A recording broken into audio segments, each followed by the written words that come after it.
Si Congressman Pulong Duterte, wala pa siya. Hindi ko pa alam, hindi pa kami nagkausap ni Congressman Pulong.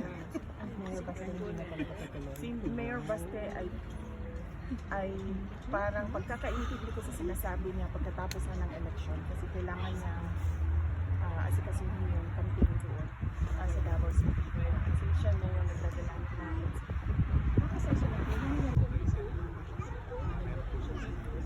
Kung sakalit kung lalabas ng mga license, meron po kayo. Well, yung ganyan kasi desisyon niya ng personal decision ng tao ba kung ano yung gusto niyang gawin sa mga kinakaharap niya na problema. Wala na siguro. As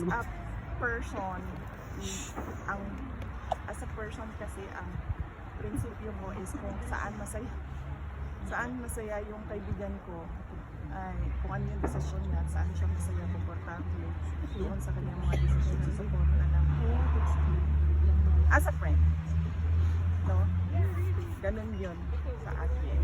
So hindi naman niya ako umbugalo, hindi naman ako kaparte ng kanyang grupo sa mga nag-a-advise sa kanya. So kung yun yung personal na decision niya as a kaibigan niya, alas ko. Nakausap mo na rin po kasi yes.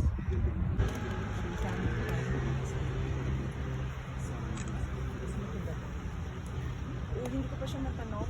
Kasi kita pa rin naman na kami bukas ng next week bago mag-birthday. Pero hinulog ko na yung birthday parties just to make sure na make sure na makaabot siya before March 20 or March 20. Mama! At natanong ko siya about pwede ay mag-return siya Dito mo lang nakita niya. baka na siya mag-request na maglakad sa labas, allow sa kanila na maglakad sa labas. Sabi naman yung doctor na pwede na siya mag-request ng ganun. And then sinabihan namin siya, niremind namin siya na pwede start na siya ng exercise. Did you may reaction ba si former President sa overwhelming support ng mga Pilipino all over the world? Yes, oo. Sinabi na niya na the country will get worse and worse. Dahil